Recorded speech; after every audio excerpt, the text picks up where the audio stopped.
네, 안녕하세요. 오늘 우리가 함께 볼 본문 말씀은 요한복음 12장 12절부터 16절까지의 하나님의 말씀입니다. 요한복음 12장 12절부터 16절까지입니다. 그 이튿날에는 명절에 온 큰 무리가 예수께서 예루살렘으로 오신다는 것을 듣고 종려나무 가지를 맞으러 나가 외치되 호산나 찬송하리로다 주의 이름으로 오시는 이 곧 이스라엘의 왕이시여 하더라. 예수는 한 어린 나귀를 보고 타시니 이는 기록된 바 시온 따라 두려워하지 말라 보라 너희 왕이 나귀 새끼를 타고 오신다 함과 같더라. 제자들은 처음에 이 일을 깨닫지 못하였다가 예수께서 영광을 얻으신 후에야 이것이 예수께 대하여 기록된 것임과 사람들이 예수께 이같이 한 것이니 생각났더라. 아멘. 네, 오늘은 종려주일입니다. 그래서 이 종려주일과 관련해서 이날이 어떤 날인지에 대해서 우리가 함께 말씀을 나누어 보도록 하겠습니다. 오늘 본문은 예수님께서 이 세상에서 사시는 일이 이제 일주일 정도밖에 남지 않은 상황에서 이제 마지막으로 예루살렘을 방문하시는 그 일을 보여주고 있습니다. 예수님은 이제 예루살렘에서 죽임을 당하시게 될 겁니다.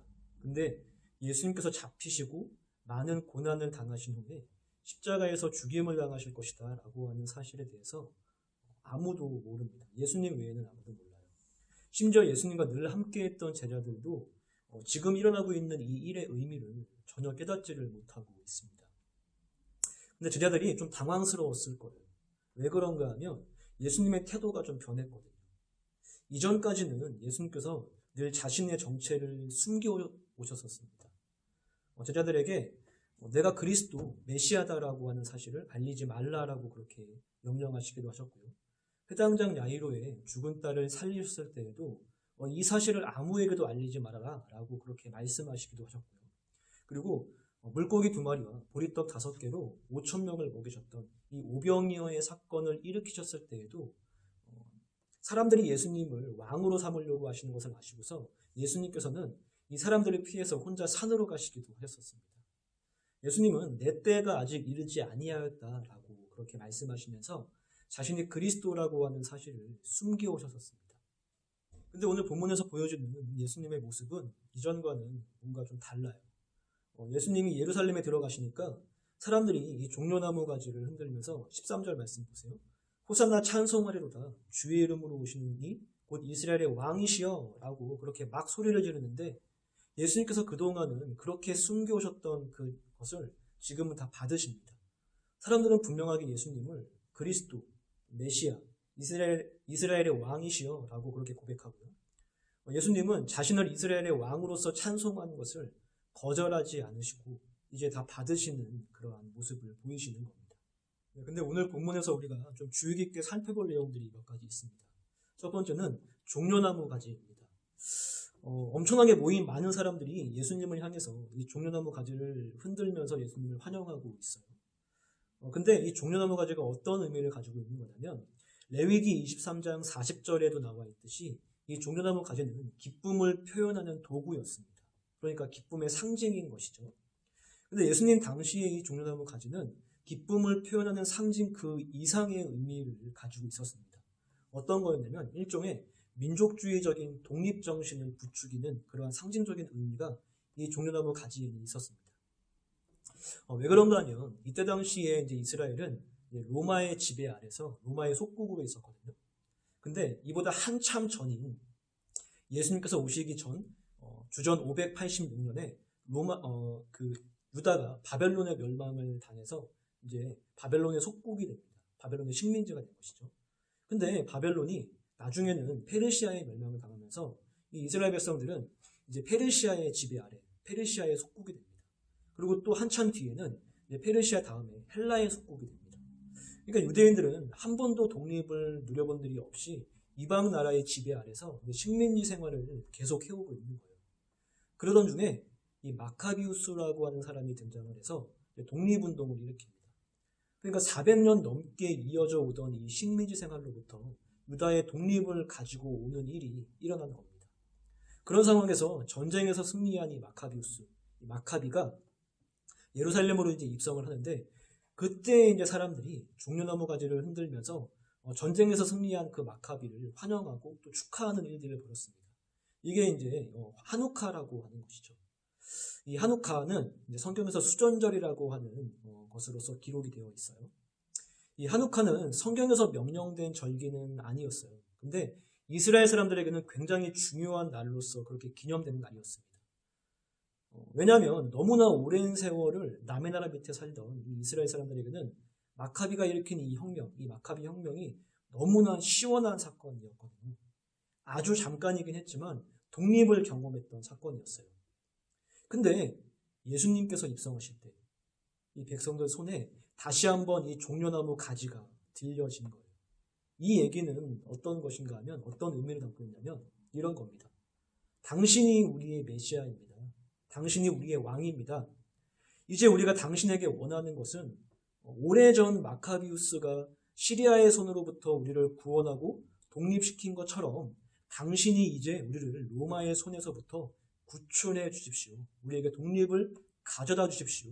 라고 얘기하는 것과 같은 의미로서 이 종려나무 가지를 흔들면서 예수님을 환영하는 것입니다.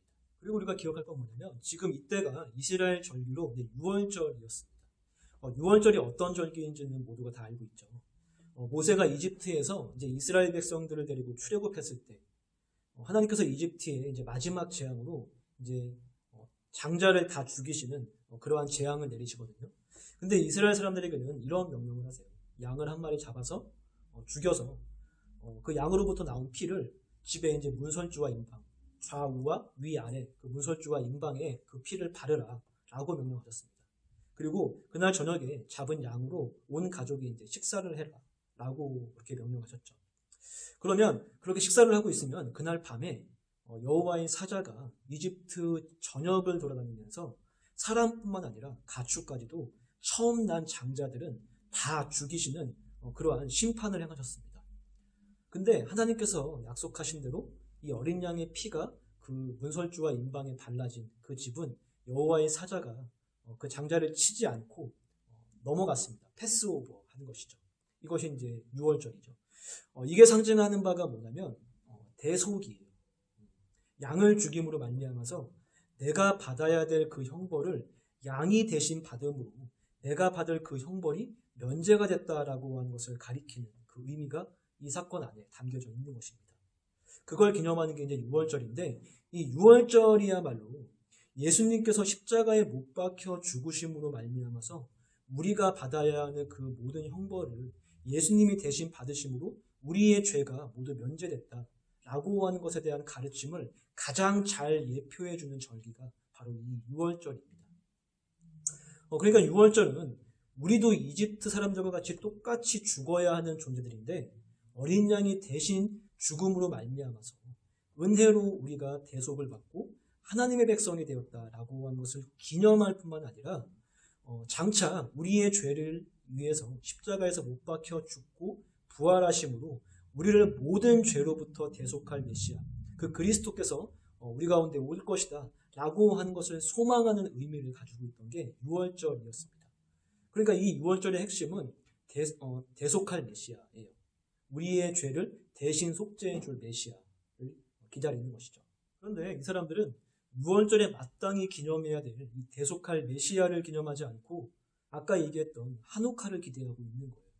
그러면서 13절에 나와 있는 것처럼 외치는 거죠. 13절 말씀을 보세요. 종려나무 가지를 가지고 맞으러 나가 외치되 호산나 찬송하리로다. 주의 이름으로 오시느니 곧 이스라엘의 왕이시여 하더라. 호산나가 무슨 뜻이냐면 지금 구원하소서라고 하는 뜻입니다. 이거는 시편 118편에 있는 말씀을 이 사람들이 그대로 이제 인용해서 가지고 와서 하는 말입니다. 시편 118편 25절 26절을 읽어줄게요. 여호와여 구하옵나니 이제 구원하소서. 여호와여 우리가 구하옵나니 이제 형통하게 하소서. 여호와의 이름으로 오는 자가 복이 있으며 우리가 여호와의 집에서 너희를 축복하였도다. 시편 113편부터 118편까지는 이스라엘 백성들이 축제 때마다 매일 아침 예배를 드리러 올라가면서 반복적으로 낭송하는 그러한 시였습니다. 그러니까 이스라엘 사람들이라면 누구나 다 암송하고 있는 시편 말씀인 건데 예수님이 예루살렘으로 입성하시는 모습을 보자마자 자동적으로 이들의 입에서 이 고백이 튀어나온 거예요.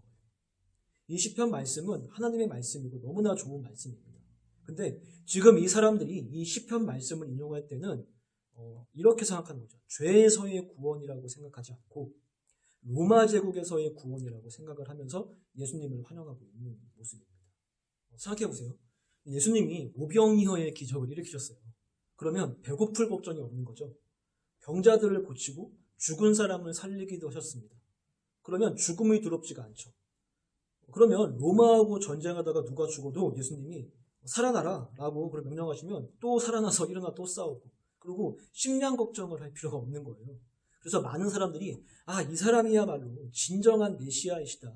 이 예수가 우리를 로마의 압제로부터 해방시켜주고 이제 선택받은 우리 선민인 이스라엘 백성들을 전 세계를 지배할 민족으로 그렇게 우리를 세워줄 것이다 라고 확신하면서 예수님을 환영하고 있는 그러한 모습인 겁니다.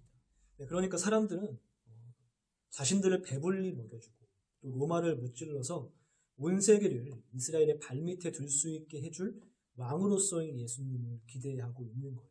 그렇지만 예수님은 그런 것을 위해서 오신 분이 아니었죠.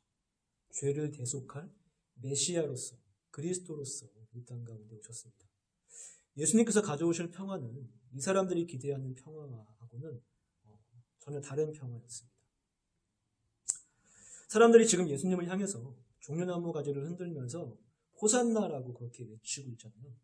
근데 그러던 이 사람들이요, 며칠 뒤에 예수님은 십자가에 못 박아 죽이라고 외치기 시작합니다. 예수님께서 이 땅에 오신 목적과 자신들이 기대했던 그 기대하고는 다르다라고 하는 것을 이 사람들이 깨닫기 시작하는 거예요. 오병이어의 기적을 행하고 죽은 나사로를 살린 저 사람이 내가 원하는 대로 죽은 사람을 살려주고 나를 배부르게 해줄 생각이 없구나 라고 하는 것을 알게 되면서 예수님을 향한 그 기대를 분노로 바꿔버린 겁니다. 아까 예수님께서 나귀를 타고 오셨다라고 했죠. 근데 원래 왕은 백마를 타거든요. 마카비우스도 그렇게 했어요. 근데 지금 예수님께서, 왕이신 예수님께서 백마가 아니라 나귀를 타셨다라고 하는 것은 이러한 의미가 그 안에 담겨져 있는 겁니다. 내가 왕이긴 왕인데 나는 세상에 평화를 심어주러 온 왕이다.